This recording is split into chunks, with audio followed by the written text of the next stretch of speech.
Hello दोस्तों, आज हम गंगा नदी के उद्गम के बारे में पढ़ेंगे कि कैसे कैसे गंगा नदी का उद्गम हुआ और किन नदियों से मिलकर जो है गंगा नदी का उद्गम हुआ है। तो आज इसके बारे में पढ़ेंगे और ये एग्ज़ाम के लिए क्या है, बहुत ही ज़्यादा इम्पोर्टेंट है। तो आइए शुरू करते हैं। सबसे पहले देखते हैं, ये दो नदियाँ हैं, इनका नाम है विष्णु गंगा और धौली गंगा। कौन कौन से हैं? विष्णु गंगा और धौली गंगा। इनका उद्गम जो है बद्रीनाथ के सतोपथ हिमानी से हुआ है। कहाँ से हुआ है? बद्रीनाथ के सतोपथ हिमानी से।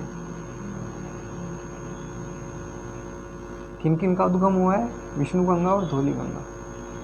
जब ये दो धाराएं आगे जाकर मिलती हैं तो इसे क्या नाम दिया गया है? जहाँ पर ये मिलती हैं उसे क्या कहते हैं? विष्णु प्रयाग। क्या नाम दिया गया है उसे? विष्णु प्रयाग। जब ये दो धाराएं धौली गंगा और विष्णु गंगा जब एक जगह मिलती हैं उसे क्या नाम दिया गया है? विष्णु प्रयाग। विष्णु प्रयाग के बाद मिलने के बाद ये जब दो धाराएं एक धारा के रूप में आगे बढ़ती हैं तो उसे क्या नाम दिया गया है? अलकनंदा नदी। क्या नाम दिया गया है? अलकनंदा नदी। इस धारा को क्या नाम दिया गया है? अलकनंदा नदी। नेक्स्ट जो है देखते हैं, आगे जाकर अलकनंदा नदी में जो है एक नदी यहाँ से निकलती है, नंदा घूटी ग्लेशियर से निकलती है और इस नदी का नाम क्या है? नंदाग्नि नदी। जब ये नंदाग्नि नदी आगे चलकर अलकनंदा नदी में मिलती है और जहाँ पर ये इससे मिलती है नंदाग्नि नदी अलकनंदा नदी से जहाँ पर मिलती है उसी स्थान को क्या नाम दिया गया है? नंद प्रयाग। क्या नाम दिया गया है? नंद प्रयाग। जहाँ पर नंदाग्नि नदी अलकनंदा नदी से मिलती है उसे क्या नाम दिया गया है? नंद प्रयाग। नेक्स्ट जो है एक पिंडार नदी है।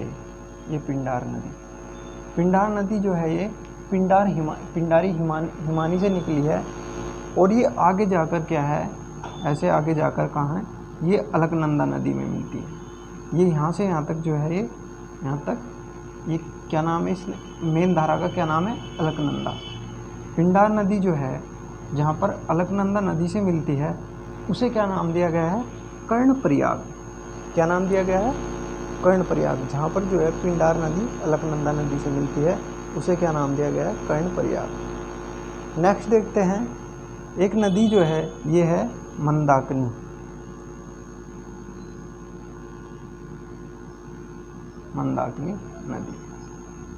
मंदाकिनी नदी का उद्गम जो है, इसका उद्गम जो है केदारनाथ से हुआ है और ये केदारनाथ से हुआ है। ये आगे जाकर जब मंदाकिनी नदी जो है आगे जाकर कहाँ पर मिलती है?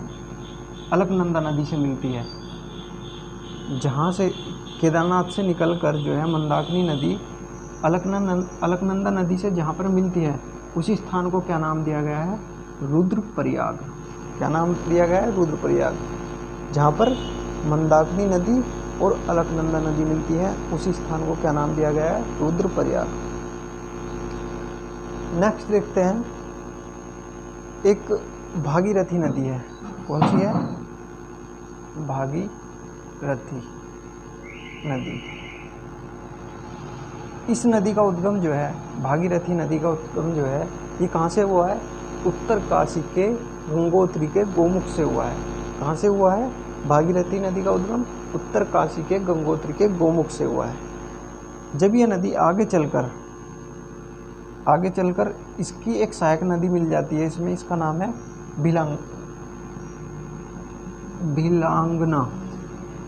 भिलांगना नदी जो है इसमें मिल जाती है। किसमें? भागीरथी नदी में। और इनकी जो संयुक्त धारा मिल जाकर फिर कहाँ पर मिलती है? अलकनंदा नदी से देवप्रयाग में। तो उसी स्थान को क्या नाम दिया गया है? जहाँ अलकनंदा और भागीरथी मिलते हैं उस स्थान को क्या नाम दिया गया है? देवप्रयाग। क्या नाम दिया गया है? देवप्रयाग। नेक्स्ट देखते हैं हम कि भागीरथी नदी और भिलांगना नदी जहाँ पर मिलते हैं यहाँ पर एक बांध बनाया गया है। इस बांध का नाम है, क्या नाम है इस बांध का नाम? टिहरी बांध, जो 260 मीटर क्या है ये ऊंचा बांध है। कितना ऊंचा बांध है? टिहरी बांध जो है 260 मीटर ऊंचा बांध है टिहरी बांध। ये क्वेश्चन आता है एग्ज़ाम में कि टिहरी बांध किन दो नदियों के संगम पर है? किन किन के पे है? भागीरथी नदी और भीलांगना नदी के संगम पर क्या है? टिहरी बांध है। टिहरी बांध के पास में ही एक छोटा बांध बनाया गया है जिसे क्या कहते हैं? कोटेश्वर बांध। वो भी क्या है? इन दो नदियों के संगम पर भी है। क्या नाम है उसका? कोटेश्वर बांध। क्वेश्चन आता है कोटेश्वर बांध कहाँ पर है?